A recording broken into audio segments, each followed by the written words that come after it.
दोस्तों, आज हम सकट चौथ व्रत की कथा सुनेंगे। माघ मास के कृष्ण पक्ष की चतुर्थी को सकट चौथ का व्रत किया जाता है। यह व्रत भगवान गणेश को समर्पित है। इसमें माताएं अपनी संतान के लिए व्रत करती हैं। इस साल यह व्रत 17 जनवरी 2025 को रखा जाएगा, जो कि यह दिन आज है। इस व्रत में माताएं निर्जला व्रत करती हैं। शाम को चंद्रमा को देखकर व्रत खोलती हैं। इस व्रत में चंद्रमा की पूजा का विशेष महत्व है। इस व्रत में गणपति को तिल के बने तिलकुट का भोग लगाया जाता है, इसीलिए इसे तिलकुटा चौथ भी कहते हैं। आइए जानते हैं सकट माता और गणेश से जुड़ी यह कथा। एक शहर में देवरानी जेठानी रहती थी। देवरानी बहुत ही गरीब थी। बड़ी मुश्किल से उसका गुजारा चलता था।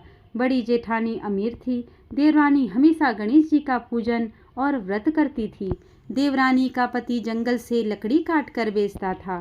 देवरानी घर का खर्च चलाने के लिए जेठानी के घर काम करती थी और शाम को जो भी बचा हुआ खाना होता था वह जेठानी उसे दे देती थी।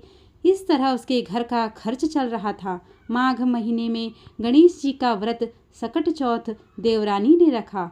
उसके पास पैसे नहीं थे, इसीलिए उसने तिल व गुड़ लाकर तिलकुटा बनाया। पूजा करके तिल चौथ की कथा सुनी और जेठानी के यहाँ काम करने चली गई। सोचा शाम को चंद्र को अर्घ देकर जेठानी के यहाँ से कुछ खाना मिलेगा तो खा लूँगी। शाम को जब जेठानी के घर खाना बनाया तो उसके जेठानी का व्रत होने के कारण सभी ने खाना खाने से मना कर दिया। अब देवरानी ने जेठानी से बोला, आप मुझे खाना दे दो जिससे मैं घर जाऊं। इस पर जेठानी ने कहा कि आज तो किसी ने भी अभी तक खाना नहीं खाया, तुम्हें कैसे दे दूं? तुम सवेरे ही बचा हुआ खाना ले जाना। ऐसे में देवरानी बहुत दुखी हुई और भूखी ही चली गई। बच्चे भी घर में भूखे थे। देवरानी का पति बच्चे सब आस लगाए बैठे थे कि आज तो त्योहार है, इसीलिए कुछ पकवान आदि खाने को मिलेगा। लेकिन जब बच्चों को पता चला कि आज तो रोटी भी नहीं मिलेगी तो बच्चे रोने लगे। उसका पति भी बहुत क्रोधित हो गया और कहने लगा कि दिन भर काम करने के बाद भी वह 2 रोटी नहीं ला सकती। देवरानी बेचारी गणेश जी को याद करती हुई रोते रोते पानी पीकर सो गई।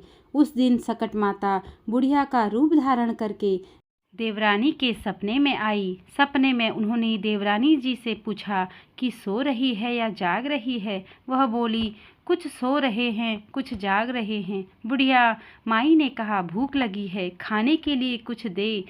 इस पर देवरानी ने कहा कि क्या दूं? मेरे घर में तो अन्न का एक दाना भी नहीं है। जेठानी बचा हुआ खाना देती थी, आज वह भी नहीं मिला। पूजा का बचा हुआ तिलकुटा छीके में पड़ा है, वही खा लो। सकट माता ने तिलकुट खाया और उसके बाद कहने लगी, निमटाई गई है। इस पर देवरानी ने कहा, बुढ़िया माई बाहर कहाँ जाओगी? कोई जानवर काट लेगा। यह खाली झोपड़ी है, आप कहीं भी जा सकती हैं। जहाँ इच्छा हो वहाँ निमट लो।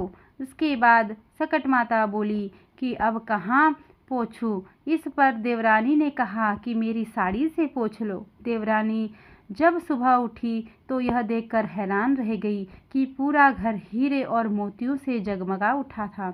उस दिन देवरानी जेठानी के काम करने नहीं गई। जेठानी ने कुछ देर तो राह देखी, फिर बच्चों को देवरानी को बुलाने भेजा दिया। जेठानी ने सोचा कल खाना नहीं दिया था, इसीलिए शायद देवरानी बुरा मान गई होगी। बच्चे बुलाने गए। देवरानी ने कहा कि बेटा, बहुत दिन तेरी माँ यहाँ काम कर लिया। बच्चों ने घर जाकर माँ से कहा कि चाची का पूरा घर हीरे और मोतियों से जगमगा उठा है। जेठानी दौड़कर देवरानी के पास आई और पूछा कि यह सब कैसे हो गया। देवरानी ने उसके साथ जो हुआ वह सब कह डाला। उसने भी वैसा ही करने की सोची। उसने भी सकट चौथ के दिन तिलकुटा बनाया। रात को सकट माता उसके भी सपने में आई और बोली, भूख लगी है, मैं क्या खाऊं? जेठानी ने कहा कि आपके लिए छीके में रखा है, फल और मेवे भी रखे हैं, जो चाहे खा लो। उसके बाद कहने लगी, निमटाई लगी है। जेठानी बोली, मेरे इस महल में कहीं भी निपट लो। फिर उन्होंने बोला कि अब पोंछूं कहाँ? जेठानी बोली, कहीं भी पोंछ लो। सुबह जब जेठानी उठी तो घर में